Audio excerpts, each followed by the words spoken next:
Aê! Meu Deus, agora que eu vi o Boa cabelo. Oi, noite! gente, tudo bom?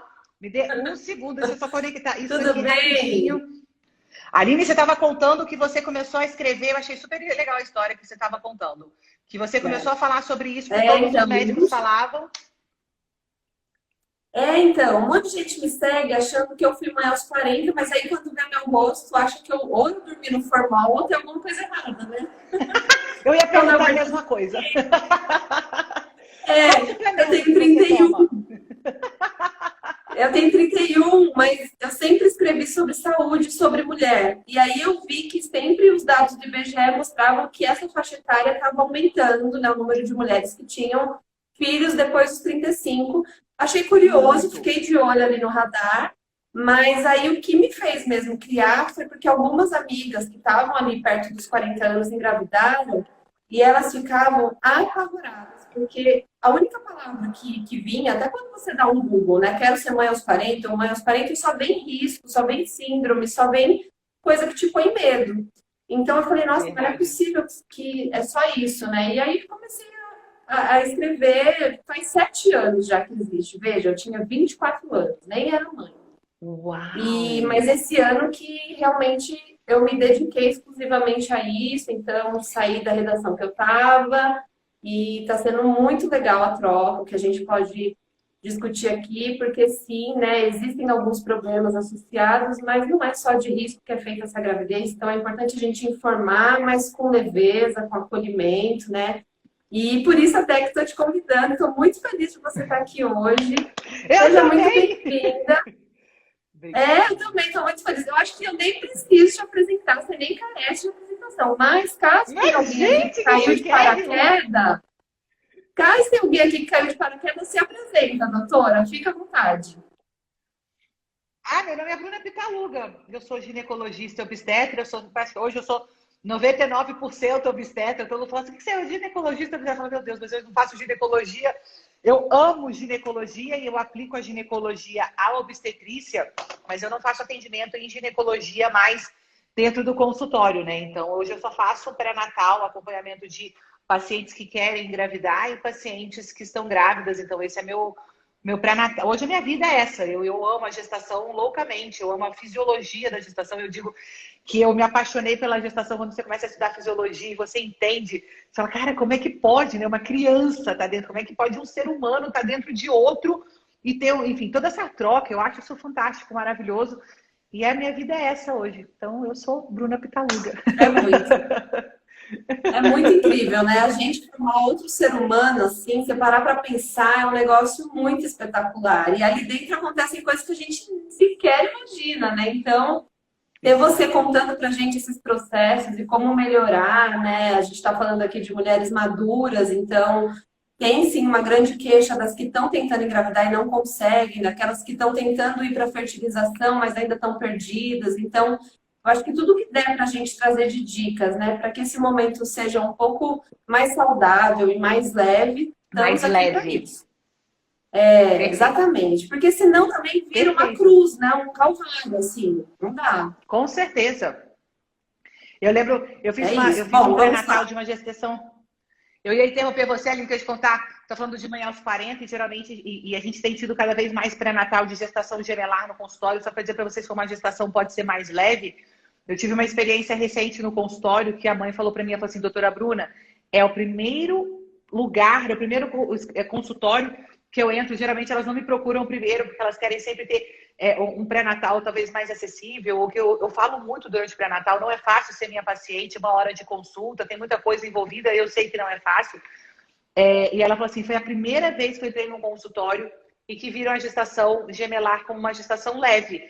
Toda vez que eu estava assim, gemelar é Olha, alto risco. Eu falei, mas não precisa ser. A gestação gemelar hoje já está tão frequente que a gente já começa a ver isso com uma cara um pouquinho diferente, né?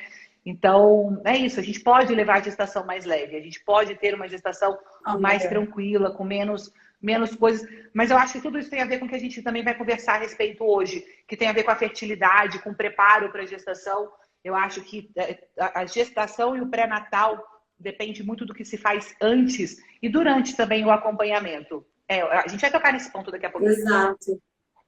Sim, exatamente. E assim, olha, eu vou falar para você, de cada 100 mensagens que eu recebo, 95 são mulheres que foram muito mal acolhidas. E aí, assim, não é uma Olha que crítica aos tristeza. médicos, nada, mas é que, assim, os próprios termos já colocam para baixo, né? Então, gestante idosa, teve uma que me falou que chamou de gestante Gestante idosa é de geriátrica. lascada, não? 40 Só anos, né? gestante Maternidade idosa. tardia, enfim, tudo te faz acreditar que você passou da hora para tudo mesmo. E aí, eu acho que é importante mostrar os dados, as estatísticas, mas entender que ali tem uma história, né?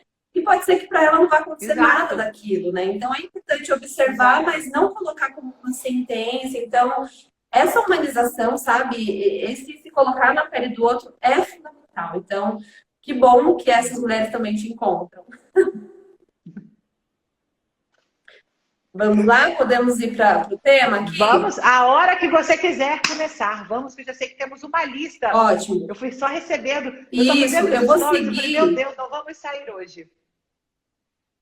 Não, a gente vai sair. Eu vou seguir aqui a nossa listinha, até para não perder, senão eu preciso de roteiro e daqui a pouco eu vou até fechar um pouquinho os comentários, gente. Se tiver dúvida, vocês botam aí no ponto de interrogação, porque às vezes a gente está falando e se perde um pouco aqui nos comentários, tá? Então, tenham paciência, a gente vai tentar falar em todos os pontos e no finalzinho, se sobrar alguns minutinhos, a gente abre para perguntas. Mas a gente quer realmente manter o tema, porque é muito importante tudo isso que a gente já preparou para falar aqui, tá? Então, a primeira coisa que eu queria saber, doutora, nosso ponto um é a relação do sono, né, da melatonina com a fertilidade. E a gente sabe que com essa nossa vida louca, tela 24 horas, a gente está dormindo cada vez pior.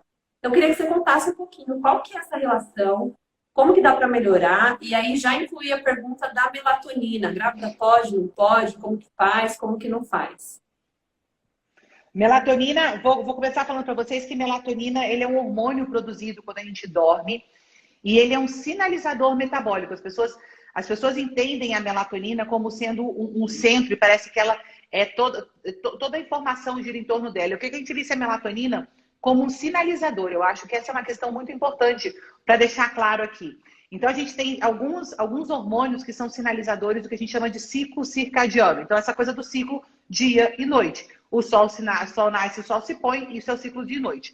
Todos os animais da face da Terra, todos os seres, todas as plantas, todos nós somos regidos pelo ciclo circadiano. Então, todos temos essa dependência em relação ao movimento do sol ao longo do dia. Esse é o ponto importante.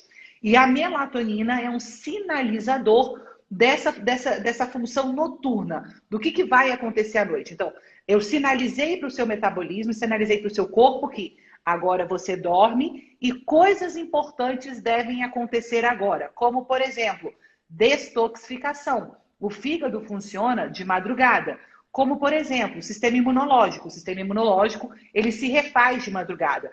Porque se o corpo raciocina com a gente, para todo mundo que está aqui com a gente raciocinar, se o corpo funciona tudo ao mesmo tempo, é um gasto energético muito grande. Então, ele prioriza coisas que são para serem feitas durante o dia, como, por exemplo, atividade muscular, cardíaca, função respiratória, processo digestivo, porque, teoricamente, não é para a gente comer enquanto a gente está dormindo, certo?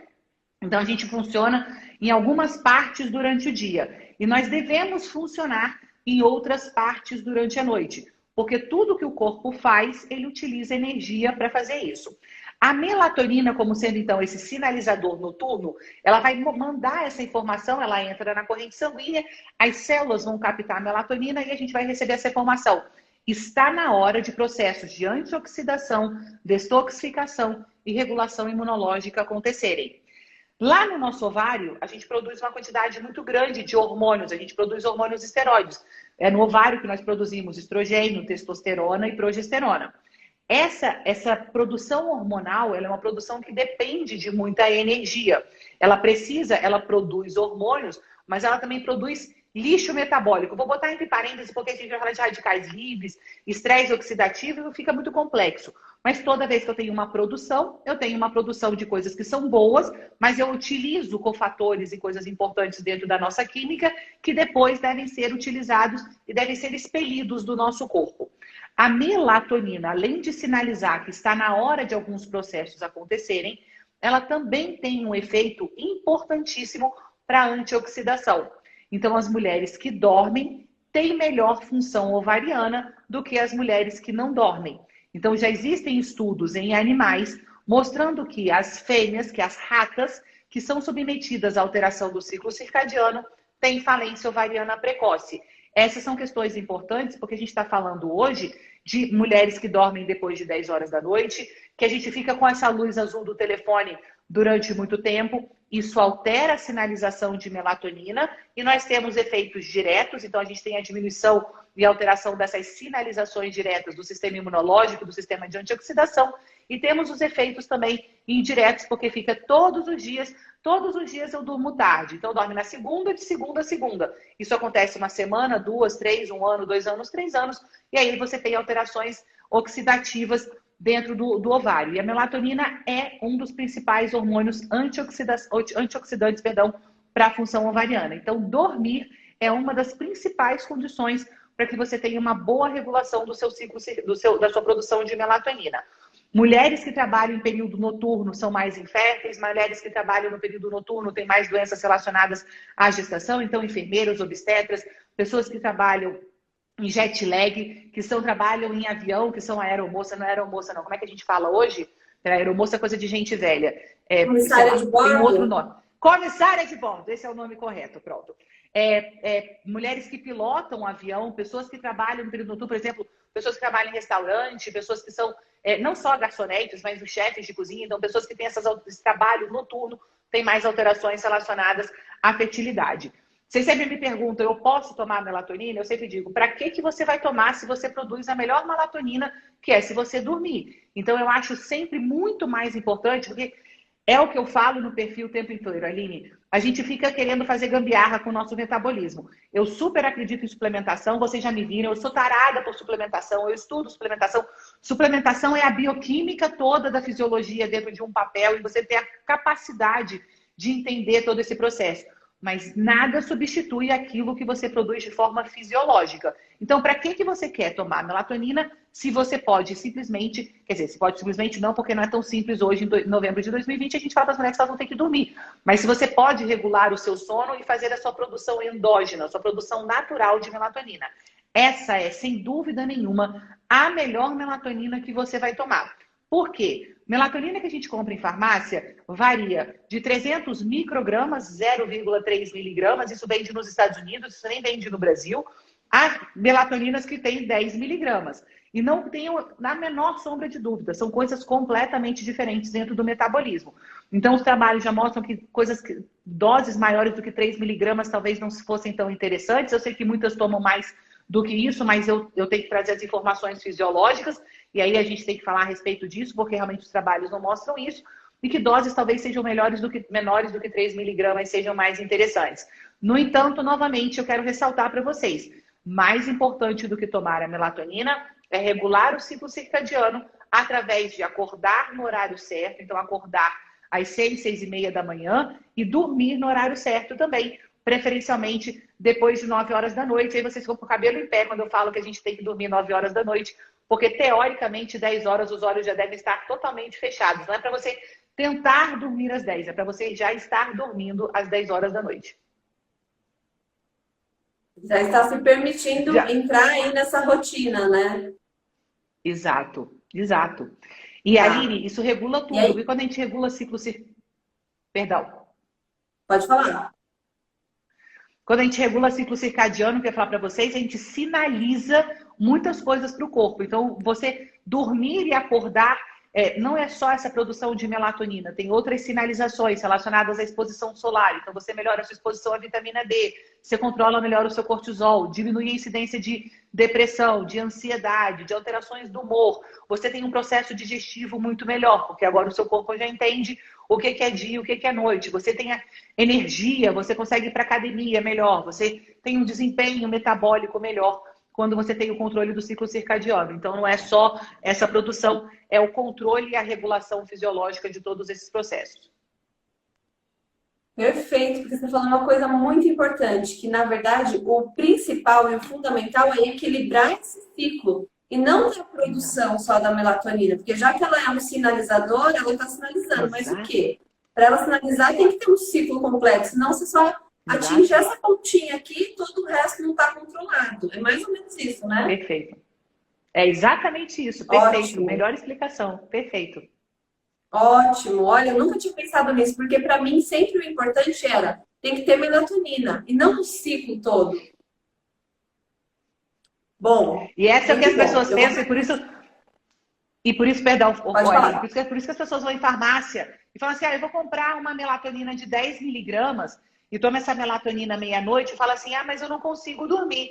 Porque você está há tantos anos que nem a sua produção endógena você consegue fazer, você não consegue ter os seus receptores funcionando, você não tem as informações acabam ficando tão contraditórias dentro do metabolismo, porque você está com a luz azul e você está produzindo sinalizações de que você está do lado de fora, porque a luz azul ela está dizendo ela sinaliza que você está no ciclo de dia, e aí você está tomando melatonina e o corpo fala assim, para. Eu não estou entendendo nada. Você está me dizendo que está vendo uma luz azul, mas você está tomando melatonina e você começa a criar, e pode ser, e aí a gente está tendo trabalhos cada vez mais publicados e relacionados à melatonina e à fisiologia realmente, trabalhos inclusive de brasileiros que são maravilhosos nessa linha de pesquisa, dizendo que talvez não seja nem interessante a gente usar a melatonina nesses casos, porque isso pode realmente confundir o metabolismo. Então, por isso que eu falo, muito antes de tomar melatonina, é obrigatório que exista uma rotina do sono para todas as mulheres que têm essas alterações.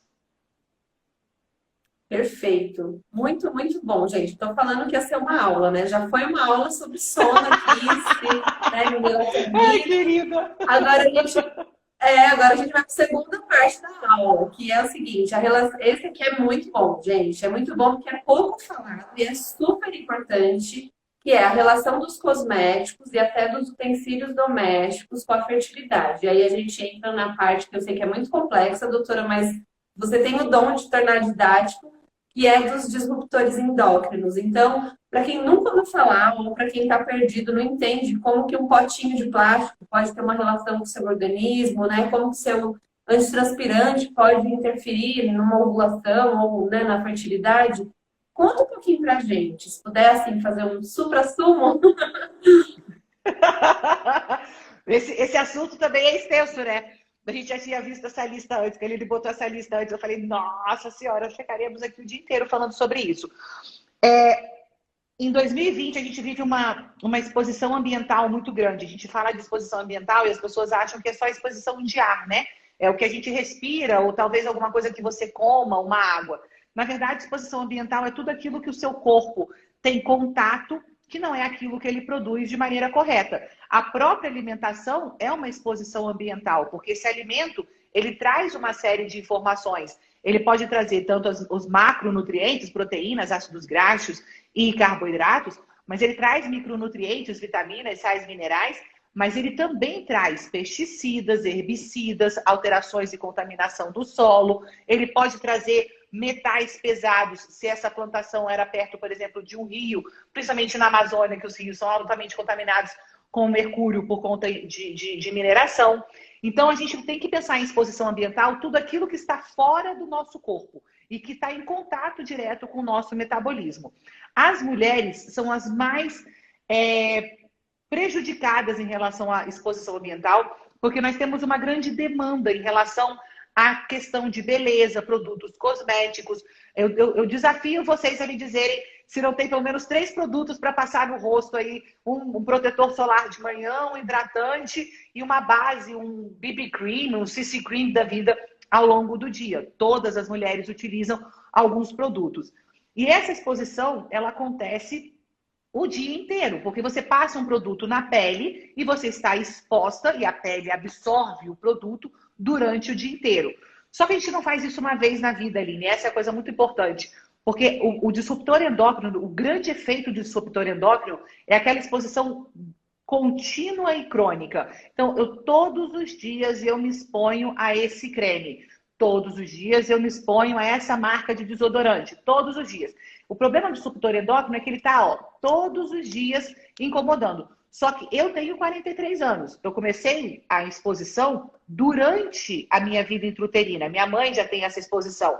E aí isso vai passando de geração em geração. Então, nós estamos chegando no momento em que nós já temos uma grande exposição ambiental em todas as mulheres que estão nascendo, em todas as meninas, em todos os bebês e nas adultas também. Então a gente tem que ter consciência de que eu preciso diminuir essa exposição ambiental.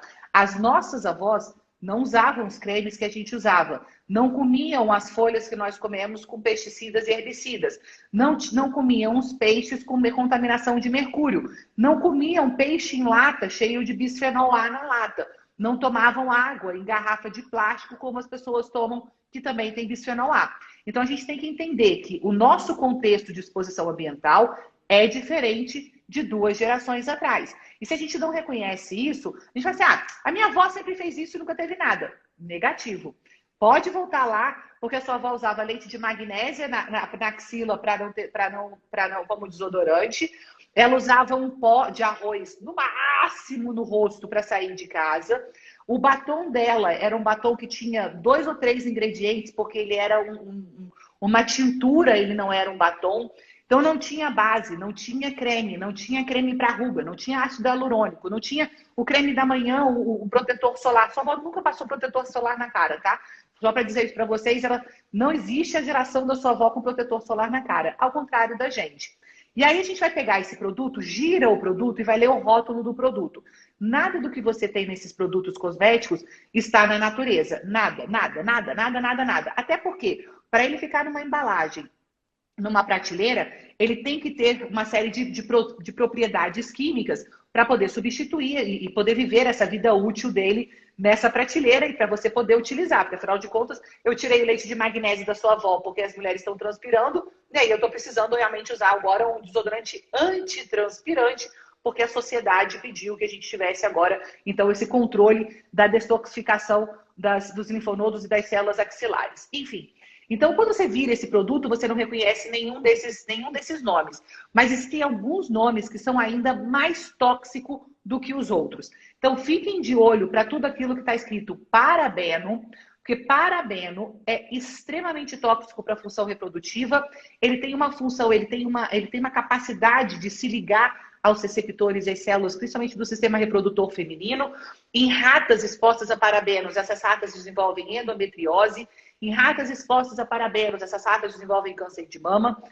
E prestem atenção em todos os outros. Perfume é super tóxico, corante é super tóxico. Então aparece lá assim. Outro dia alguém me mandou assim, eu posso tomar esse colágeno? Eu falei, só olha para mim o nome do corante. Eu falei, corante Sunset. Eu falei, what? Não tem a menor condição. Eu falei, olha só, corante Sunset, pelo amor de Deus, não dá para você usar só para ficar com aquela cor meio laranjada, meio amarelada de pôr do sol. Então, todos os produtos que têm uma composição química que é muito diferente ou contém cosmético, então nem se fala em parabeno, porque parabeno, metilparabeno, propilparabeno, é muita coisa. Tudo que tiver parabeno, você pega, pelo amor de Deus, e joga fora, porque não tem a menor condição de você utilizar. Sabonete íntimo, que todo mundo gosta de usar, tem parabeno. Creme sempre tem parabeno, porque parabeno é para dar viscosidade, tá? Parabeno é para deixar, para ficar mais fácil para espalhar. Em relação a perfume também é um produto tóxico. Perfume normal, que todo mundo utiliza. O cheiro do perfume e a composição do perfume. Perfume tem muita quantidade de alumínio, porque o perfume tem que aderir à pele. Então eu coloco alumínio, assim como o desodorante antitranspirante. E esse alumínio, ele é tóxico para o seu metabolismo. O alumínio é um metal muito... Mas assim, tem várias composições, desde o fio de cabelo até a unha caindo, até a composição dos seus ovários. Tem trabalhos hoje mostrando que intoxicação por alumínio pode ter efeito. E aí você usa perfume na pele, você usa desodorante, creme no rosto com parabeno, você usa batom que tem metal pesado, batom tem muito titânio, tem muito chumbo, porque ele precisa ter essa capacidade de fixação, porque se ficar escorrendo, ninguém vai comprar o batom. E aí a gente tem que escolher as guerras. Eu sempre falo isso, Aline. Eu falo assim, puta, a Bruna falou sobre isso, meu Deus, agora eu não vou sair de casa, não vou passar nada na cara. Eu sempre falo o seguinte, a gente deve escolher as guerras que a gente vai lutar. Vou botar fogo no meu guarda-roupa todo, né? Porque tudo que tá lá não presta. Eu vou sair pelada na rua agora e não vou usar mais nada. Eu acho que a gente tem que fazer o seguinte: aquilo que você usa todo dia, escolha o produto que seja mais natural possível. Então, se você vai usar, poxa, essa é a marca de desodorante. O desodorante a gente usa todo dia. Então, vamos escolher uma marca legal de desodorante, reveza desodorante. Hoje tem vários produtos no mercado. Procura lá desodorante sem parabeno, sem alumínio. Não é difícil de você encontrar. As marcas estão cada vez mais conscientes da importância dessa exposição ambiental. Se você vai usar um creme, poxa, tem marca também de cosmético tão bacana. Aqui em Brasília tem uma marca super bacana que eu tenho usado, que é a Moi. Eu sei que tem outras marcas. Há pouco tempo atrás eu recomendava a Bains também. Então, assim, tem marcas. Vocês procurem marcas. Às vezes eu recebo assim, doutora, você conhece? Eu falo, cara, eu nem conhecia, mas fico conhecendo agora. Porque hoje realmente o mercado está mais voltado para essa cosmetologia natural. Então, aquilo que você vai usar todo dia, use um produto que seja mais natural. Poxa, eu vou para um casamento, ou eu vou para uma festa, ou eu vou sair com meu namorado hoje para um jantar super bacana. Você quer passar uma maquiagem? Esse dia é a exceção. A regra você já fez. Então a gente tem que escolher as lutas que a gente vai ter. Eu, particularmente, Bruna Pitaluga, tá? Eu vou falar o que eu faço, porque eu falo para vocês assim, não é possível que a Bruna tá fazendo desse jeito. Eu tenho os esmaltes que são os mais naturais. Batom, eu tenho utilizado muito dessa marca, da Moi, eu gosto muito dessa marca. Bains, eu gosto muito dessa marca. Mas, por exemplo, se eu vou fazer uma reunião e eu não vou usar o batom e eu não quero que tenha, eu não vou repor, por exemplo, nessa reunião, eu vou usar um batom que eu sei que vai ter uma toxicidade. No entanto, eu sou consciente e eu jamais passo a língua na boca. Então, eu não fico passando a língua na boca, entendeu? Então, você não fica lambendo o batom na boca. Então, você não fica com aquela comendo o batom que você colocou. Então, você acaba diminuindo um pouco da sua exposição. Acabou tudo, passa, tira o batom. Desodorante é sempre sem alumínio. Creme hidratante eu não uso quase nada. Eu sou a pessoa mais avessa a hidratante. Eu não gosto de nada no meu corpo. O máximo é um óleo de coco, um azeite de oliva. O máximo que eu faço é uma mistureba dessas. Porque é difícil a gente ter um hidratante que seja realmente natureba, mas quando for necessário, em vez de passar aquela coisa de creme com cheiro de morango e baunilha no corpo inteiro, passa assim no cotovelo, no calcanhar, passa pouquinho. O que mais, Aline, que a gente podia falar sobre o disruptor endócrino? Você quer falar de herbicida e pesticida? É muita coisa também, né? Ah, Não, é muita coisa, mas vamos falar só um pouquinho sobre também. É muito importante a gente substituir aqueles plásticos, até porque hoje em dia tudo a gente pega, super. congela e vai no micro-ondas, né? Então a gente já tem micro-ondas que, né, não é o Já. ideal, mas Perfeito, pela nossa perfeito. vida a gente usa. Aí você ainda põe no potinho de plástico, né? Vamos falar da importância de trocar um pouquinho os utensílios domésticos, só para a gente acabar essa parte de disruptores.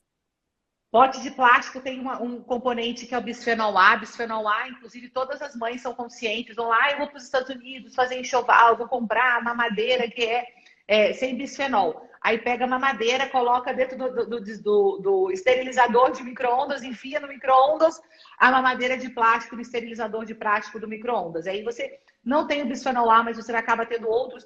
A gente já tem hoje bisfenol S e F no mercado. Que aí você tira o A e você vai trocando a letra. São todos ruins, porque bisfenol, por princípio, são todos ruins. O bisfenol dá essa composição plástica, ele dá essa plasticidade. Tanto que todas as partículas de plástico contêm bisfenol A. Então, potes de plástico você coloca, toda vez que você esquenta, você libera aqueles componentes químicos dentro da comida. Então, por favor, o melhor recipiente para você colocar a sua comida é sempre um recipiente de vidro, jamais um recipiente de plástico. Ah, Bruna, mas recipiente de vidro é muito mais caro. Eu garanto a você que você não precisa desse tanto de plástico que você tem em casa e que se você investir no vidro, ele vai durar muito mais do que o de plástico. Porque escreveu não leu, você deixa esse plástico passando mais tempo dentro daquele diabo, daquele micro-ondas, você derrete aquele pote, aquela comida ficou cheia de toxinas, você ainda por cima comeu aquele negócio quente cheio de toxina e você está acabando e desperdiçando o seu pote de plástico. Então, pelo amor de Deus, não comprem pote de plástico, invistam em pote de vidro. Se vocês puderem investir em algo realmente muito bom, é um pote de vidro para você ter um utensílio dentro da sua casa, você ter sempre um pote de vidro. Para armazenar sempre comida quente, jamais plástico. Jamais, jamais, jamais plástico. Panela, se você puder utilizar panela de cerâmica. Panelas. Panela de cerâmica e de vidro são sempre as melhores. Vocês vão falar assim, mas eu vi uma panela de ácido cirúrgico que é super sinistra, que a gente comprou e foi muito cara. Nenhuma panela também de aço cirúrgico está comprovada que seja 100%, tá? Aço é aço. Não interessa, seu corpo não está acostumado com aço. Então, eu super recomendo que você tenha uma panela de cerâmica. Tem panelas que são muito caras, aí eu acho que fica muito inviável para 99,9999% da população. E panela de vidro. A gente tinha uma panela de vidro, ainda vende nas lojas americanas, tá? Se vocês colocarem lá no Google, e colocar, fiz propaganda sem querer, mas é só para vocês saberem que você botar no Google assim, panela de vidro, vocês vão encontrar várias marcas que vendem. E recentemente, inclusive, eu dei de cara com uma nas lojas americanas, como eu falei para vocês. Para você mexer sempre comida, não use nada de plástico, nunca. A panela está no forno e você pega uma colher de plástico e coloca naquela comida quente. Não faça isso também é tóxico para você. Bisfenol A está relacionado com doenças relacionadas, Bisfenol A está relacionado com doenças do aparelho reprodutor feminino e já tem muita coisa mostrando sobre disruptor endócrino e endometriose, porque eles têm uma função de estrogênio sem ser estrogênio. Então, tenham muito cuidado, principalmente para os pacientes que já têm esse diagnóstico, essa faz parte, inclusive, da orientação, que é retirar todos esses utensílios para diminuir ainda mais a exposição. Nossa, demais. Gente, tão importante, né? A gente fala, ai, mas é muito caro fazer isso. Mas aí a gente sai e gasta qualquer 100, 200 reais com coisa que a gente não precisa. Fato, com certeza, fato, né? E aí, com certeza. E aí, quando é um negócio para saúde, né? É igual dentista, né? Quem aqui nunca falou, nossa, mas é muito caro, era só um dente, né? Nossa, mas gente, quanto que vale, né? A gente sempre comete esse erro. Bom, vamos para o ponto 3 para dar tempo.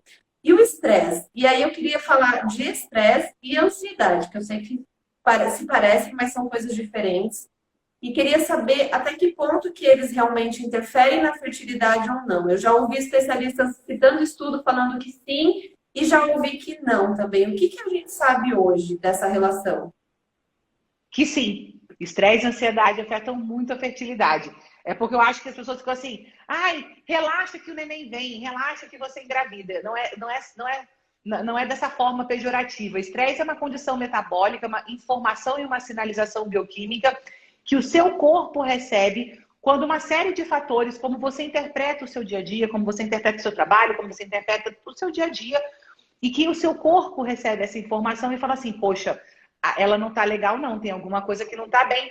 Vamos recrutar aqui essas funções metabólicas, porque ela vai precisar da gente daqui a pouco. Quando isso acontece, o estresse principalmente é uma sinalização de cortisol, que seria um hormônio. Então, o estresse é principalmente um sinalizador de cortisol. E só para tentar simplificar para vocês, a ansiedade seria mais um sinalizador de noradrenalina. Então, seria a ansiedade é mais aquela pessoa que fica ansiosa, que fica mais taquicardia, mão com sudorese. Os dois acabam tendo uma relação muito direta, porque geralmente a pessoa estressada acaba ficando ansiosa e o ansioso é estressado. Mas só para vocês entenderem que podem ser coisas diferentes. Assim, mas eu não me sinto ansiosa, mas eu estou estressada, enfim. E o estresse tem mais a ver com cortisol, que é mais assim, eu preciso ter essa resposta imediata a essa questão. Então, essas questões relacionadas ao estresse, elas podem ser desde a hora que você acorda com o despertador, até questões relacionadas ao transporte para o trabalho, relações familiares, relações interpessoais, sua relação dentro do seu trabalho, questões que você tenha com filhos, com parentes, ou, por exemplo, uma percepção. Por exemplo, eu tenho medo de dirigir de carro. Aí você fica estressada porque você sabe que todo dia você vai pegar o carro. Aí você fica ansiosa quando você entra no carro. Vocês entendem? Então, existe essa correlação de estresse com ansiedade. Chega uma hora que o corpo fala assim, peraí, eu criei essa informação, o nosso corpo criou essa informação para uma situação aguda. Então, essa situação de estresse é uma situação de defesa. Eu preciso dela. Nós precisávamos dela. Os nossos antepassados precisavam dela. Porque quando eu encontrava um inimigo, eu tinha que fazer uma caça, eu tinha que sair correndo. Numa situação em que eu realmente precisava mobilizar energia, glicose, melhorar a função cardiovascular, porque a gente tinha que principalmente ter uma resposta física àquela situação, o estresse foi criado. Só que hoje o estresse ele é contínuo. A pessoa, desde a hora que acorda até a hora que dorme, está estressada. Inclusive, não dormir às 10 horas da noite já é uma sinalização de estresse. Você fala assim, peraí, eu já estou há 12 horas na luz do sol, tem algo estranho, ela não voltou para a caverna. Então, tudo isso gera uma resposta repetitiva. E aí, essa resposta do estresse fala assim, lembra que eu falei que era tudo sinalização? E aí, o que acontece com a sinalização do estresse?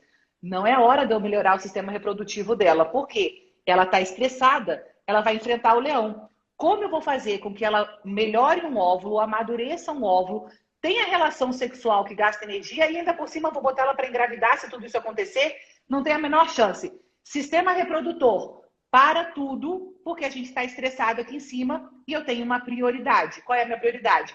Coração, pâncreas para liberar glicose e sistema muscular. Só que, de novo, isso não aconteceu uma vez. Isso acontecia quando a gente estava no tempo das cavernas. Um dia acontecia isso, parava de produzir hormônios esteroides, porque a produção de hormônios esteroides é demanda muito do ponto de vista metabólico, demanda muita energia. E aí o sistema reprodutor, obviamente, naquele dia não funcionava. Aí 2, 3 dias, estava tudo bem, voltou, saiu da caverna, voltou, funcionava tudo bem. Agora não. Então agora o que acontece? Você está estressada num dia, no dia seguinte, no outro, você fecha, você bloqueia, você entra num sistema de hibernação do seu sistema reprodutor. Por isso que tem um monte de mulher que chega no consultório e fala assim, eu tô sem libido. Claro que você tá sem libido. Você tá super estressada. O seu corpo falou o seguinte, para de produzir testosterona e não, pelo amor de Deus, não vai gastar tendo energia com relação sexual, porque você precisa sair correndo do leão que você tá me dizendo que você tá vendo um leão, porque eu tô recebendo todas essas sinalizações que você tá me passando e você quer ter relação sexual, você tá maluca. Então ela para a libido e você para a ovulação. Aí as mulheres começam a ter ciclos que falam assim, eu tô com um ciclo super irregular. Não é só a síndrome de ovário policístico, tem um monte de coisa relacionada a isso. Eu tô com a testosterona baixa, eu tô sem libido. Por quê? Porque você tá estressada. Aí adianta passar a testosterona? Não. Entra a contradição da informação. Então aí a gente começa a falar assim, peraí, se essa é uma resposta fisiológica ao estresse, se o corpo está dizendo que eu não posso ter testosterona dentro dele agora, porque eu estou entendendo que ela está estressada, eu coloco testosterona, eu vou falar assim, tô doido, eu não consigo mais, eu não faço mais nada. Eu perdi completamente o controle disso. E aí a gente começa a ter um monte de alteração relacionada. Então, por isso que a gente não corrige deficiência de testosterona com reposição de testosterona quando todas essas vias metabólicas estão desequilibradas. Se você entra em equilíbrio, mesmo assim, o corpo não volta, existe uma exceção que pode ser utilizada, mas para a grande maioria das mulheres não precisa. O que você precisa fazer? Corrigir a sua situação de estresse e de ansiedade. Aí você tem as terapias relacionadas ao sono, porque alterações de ciclo circadiano deixam as mulheres mais estressadas. Então, você acordar na hora certa e dormir na hora certa te ajuda imensamente. Além disso, meditação, controle de respiração, terapia, acupuntura. Eu amo acupuntura para esses casos. Utilização de chás, óleos essenciais, como, por exemplo, óleo de lavanda pode ser muito legal. Então, a gente começa a trabalhar numa parte mais de controle. Pode ser necessário o uso de medicação por um período curto de tempo. Às vezes a pessoa está doente e precisa da medicação. Ela só não precisa usar medicação para o resto da vida, mas é possível. Perfeito, perfeito. Olha só, né? E no fundo, tudo é tão básico, né? Se a gente dormisse e acordasse na hora certa, comesse direitinho, fizesse atividade física, são aquelas 3 regrinhas da vida, tudo entraria em harmonia, né? É que a gente alterou tudo e tá tentando conter esse caos, né? Exato. Bom, vamos para a quarta, porque olha, tá voando. Bom, dá para potencializar a saúde dos espermatozoides. E aí eu queria que você falasse, eu sei que para prejudicar dá, né? Eu sei que o aquecimento é um negócio que prejudica. E ontem eu aprendi, inclusive com a Michelle lá na nossa consultoria no grupo fechado, que os testículos ficam pendurados ali justamente porque eles precisam estar mais resfriados. Por isso que eles não estão grudadinhos no corpo. Então eu falei, gente, como a natureza é sábia, né? E a gente vai lá e faz o quê? Fica sentado, lá não fica sentado o dia inteiro no escritório. Aí quando chega o pega o computador no colo, bota no colo o computador, aí esquenta de novo. Aí para desestressar, o que ele faz? Vai andar de bicicleta. Aí vai lá e amassa de novo. Gente, tá tudo errado. Você fala, para, conta um pouquinho, gente. Pelo amor de Deus. Exato. Então, conta um pouquinho, doutora Bruna. O que prejudica e o que ajuda? A função do espermatozoide. O espermatozoide é uma célula muito interessante, porque o espermatozoide é uma das células que mais gasta energia, tem uma quantidade absurda de mitocôndria, precisa de uma mobilidade absurda. Ele precisa ter um direcionamento, ele é altamente dependente do metabolismo feminino para dizer para ele, vem para cá, entra aqui, aqui é o colo do útero, vem, vem, vem. O espermatozoide, ele precisa de coisas que são importantes. A Aline falou, por exemplo, essa coisa de temperatura é fundamental. E hoje a exposição desses testículos às alterações de temperatura é uma coisa absurda, né? É andar de bicicleta, usar uma calça jeans, você passar o dia inteiro com algo aquecendo. E não só relacionado a isso, mas o banho quente, a temperatura do planeta sendo mais quente. Então, tudo está interferindo nesse espermatozoide que precisa ter uma temperatura um pouco mais baixa. Por quê? A elevação da temperatura gasta esse espermatozoide, ele se cansa antes da hora. Ele precisa ter uma temperatura um pouquinho mais baixa, porque quando ele entra na vagina, ele vai encontrar os 36 graus, 37 graus do corpo feminino, e aí ele vai precisar, obviamente, gastar a energia dele lá dentro. Isso faz parte, inclusive, para dizer, opa, eu não estou mais no testículo, eu estou dentro da vagina. Aqui tinha que ser mais fresco. Agora que eu estou no calor, essa também é uma sinalização de uma série de funções relacionadas ao metabolismo do espermatozoide. Mas o que ajuda o espermatozoide? Primeiro, não atrapalhe ele, essa é uma questão importante. Disruptor endócrino funciona para espermatozoide? Super. Não, tudo que a gente falou aqui de disruptor endócrino funciona para espermatozoide também. Relação com temperatura, atividade física, obesidade paterna, alterações de ciclo circadiano. Porque o homem também não vai produzir espermatozoide se ele não sabe o que é dia e o que é noite, porque vai ser, peraí, atenção galera, para a produção de espermatozoide, porque agora eu preciso melhorar a função cardíaca. A mesma situação. Então, tudo que a gente fala para a mulher funciona para o homem igual. Existe uma vantagem no espermatozoide. É que como o homem produz milhões, ao contrário da mulher que produz um óvulo por ciclo, todo alimentado, bonitinho, maravilhoso, ali no veludo, entregue naquela trompa, fica de 12 a 24 horas só para ser fecundado. O espermatozoide, ele produz milhões. Se você chegar a um, deu certo, tá ótimo, lindo e maravilhoso. Então, a gente sair de 30 milhões para 15 milhões, fala, mas eu diminui só 15 milhões, eu ainda tenho 15 milhões. Então, as mulheres acabam falando assim, o homem dá sorte, porque ele pode ter 50 anos e ainda ter filho. Não é a mesma questão. Então, a gente aplica as mesmas teorias para a mulher, a gente tem que aplicar para o homem também, tá? Então, existe uma questão, tabagismo interfere demais na qualidade do espermatozoide. Bebida alcoólica interfere demais na qualidade do espermatozoide. O que a gente pode fazer para melhorar a função do espermatozoide? As mesmas coisas que nós fazemos para a mulher. Nós só temos um nome diferente, mas a gente pode melhorar. O espermatozoide precisa de muito alimento, muito nutriente, precisa de muito complexo B, precisa de muito zinco, precisa de muito magnésio, precisa de muita carnitina, precisa de coenzima, que é 10 de uma maneira absurda, precisa muito de derribose, que é um outro nutriente, precisa de vitamina D, precisa de vitamina E. Você fala, peraí, Bruna, mas é a mesma suplementação. É a mesma suplementação. No final das contas, as células elas vão precisar, as células do aparelho reprodutor, elas precisam de coisas muito semelhantes. Elas têm funções, o espermatozoide tem uma cauda, cabeça, função, pescoço, separa, porque isso é uma função metabólica para a junção de DNA. Mas do ponto de vista metabólico, essas células elas precisam de coisas muito parecidas. Então, mas eu faço tudo para ter um filho, meu marido continua fumando, bebendo, dormindo tarde, obeso e sedentário. Essa informação metabólica também tem interferência para a sua gestação e para a saúde do seu filho. Esse é o conceito DORD. Então, é importante que a gente também tenha essas informações relacionadas ao metabolismo do espermatozoide. Uhum. Nossa, gente. Ó, aqui, assim, a gente está realmente alertando vocês, porque como vocês podem ver, cada ponto desse é uma live, é muita coisa para ser falada. Mas se você absorver esse resumo aqui, já vai fazer uma diferença absurda na sua vida, na sua qualidade de vida, no seu equilíbrio, independentemente se você vai engravidar ou não. Esse não é a questão aqui. A gente não está prometendo que fazendo tudo isso você vai ficar grávida. Mas pensa que você vai estar muito mais preparada para receber esse bebê, né? E até para passar isso para ele. Vou para o último ponto agora, porque a gente tem só 7 minutos. E não vamos conseguir responder as perguntas. Eu dei um print aqui em todas. Vou tentar depois, conversando com a doutora Bruna, enfim, tá bom? Mas não vou prometer. Vamos uma live de perguntas e respostas. Isso, melhor, porque senão a gente não desenvolve o tema. Bom, último ponto.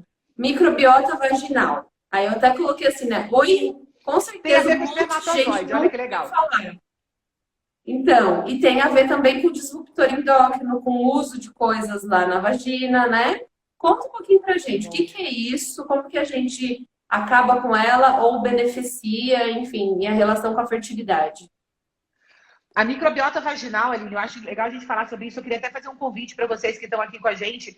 Às 20h30, eu vou estar lá no meu perfil com a Vânia Matoso. Vou fazer porque eu não calo a boca um segundo. Vocês me mandam falar, eu falo, fico igual a doida falando para vocês. 20h30, eu tô com a Vânia Matoso lá no meu perfil para a gente falar sobre candidíase de repetição e falar sobre candidíase, que é uma doença extremamente comum e que tem afetado muitas mulheres, principalmente depois desse início da pandemia, principalmente março.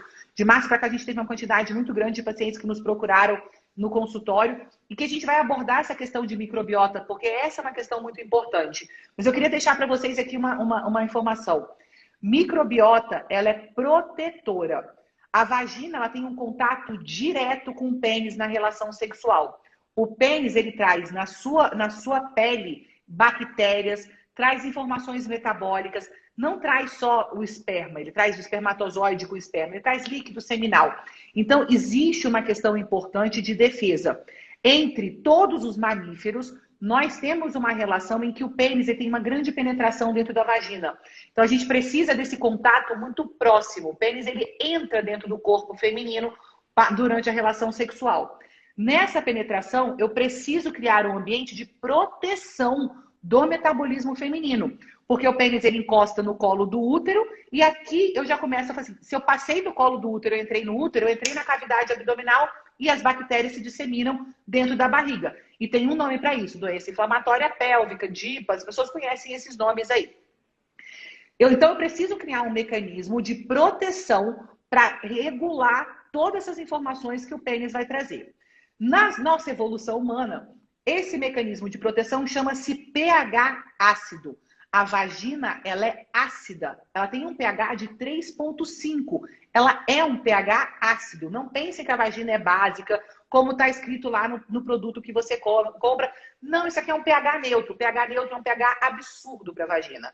Por que o pH ácido? Porque poucas bactérias vão sobreviver a esse pH ácido, principalmente as bactérias que são trazidas pelo pênis durante a relação sexual. Mas como eu consigo produzir esse pH ácido? Mantendo os lactobacilos dentro da vagina.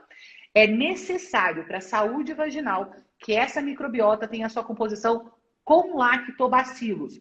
Isso acontece durante toda a vida da menina, até quando ela entra na puberdade, começa a produzir o estrogênio e aí ela amadurece, porque veja, na puberdade, teoricamente, é quando a menina vai começar a ter relação sexual. Então, existe um processo de amadurecimento. E aí você começa a ter um aumento de lactobacilos dentro da vagina. Só que o que acontece durante a existência?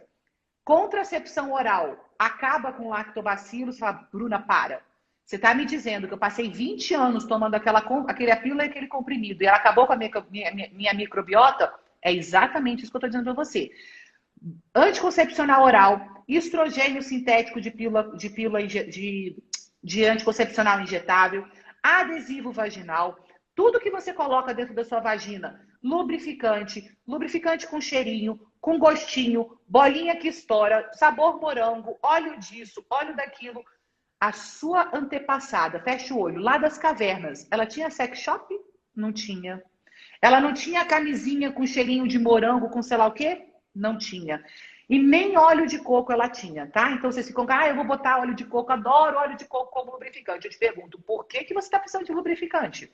Por quê? Então a gente tem que achar a causa da falta de lubrificação. E não você virar a escrava do óleo de coco para você ter relação. São coisas que a gente tem que começar a esclarecer. Lubrificação faz parte de uma resposta fisiológica. Se você não tem, a gente precisa entender a causa. Então, eu acho que essas questões a gente tem que começar a trazer isso para o radar, porque isso é muito importante. Então, a microbiota ela é importante por quê?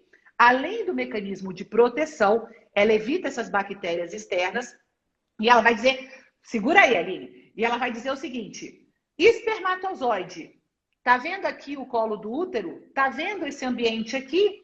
Venha para cá. E ela tem produtos que chamam quimiotaxia. Eles chamam o espermatozoide para entrar.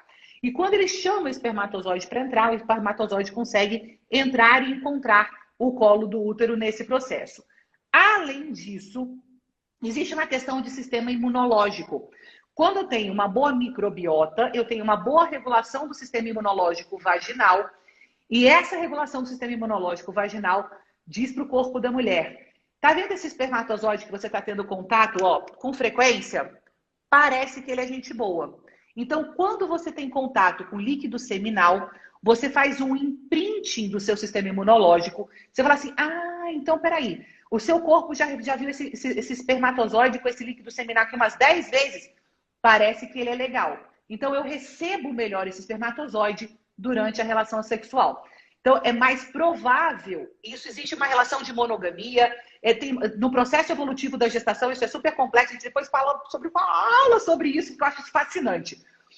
Mas você vai assim, Bruna, mas espera, eu tive relação uma vez e engravidei. Claro que vai acontecer. Eu tenho pacientes que utilizam, enfim, métodos contraceptivos e engravidam, paciente que está tentando engravidar há 10 anos e não consegue engravidar, e paciente que teve relação uma vez e fala, poxa, eu estava lá na night, tive esse cara e pronto, engravidei. Pode, pode. Mas a regra é que isso não aconteça. Você faz parte da exceção. A regra é que isso não aconteça. E quando a gente faz uma live, quando a gente fala sobre isso, a gente tem que falar da regra, daquilo que é comum do ponto de vista fisiológico, e não da exceção. A gente tem que falar para o que funciona para a maioria das mulheres. Microbiota é fundamental que ela esteja regulada. Candidíase, inclusive, é causa de infertilidade. Mulheres que têm candidíase de repetição, elas têm uma causa para infertilidade. Não falo mais. Chega. Gente, olha, eu só posso agradecer, porque daqui a pouco a nossa live vai cair, então temos 15 segundos, o Insta tá me avisando. Quero agradecer imensamente todo mundo que participou, agradecer a doutora Bruna, assim, muito obrigada, viu, por tudo, pela sua empatia, carinho, um beijo. Obrigada, Aline, beijo.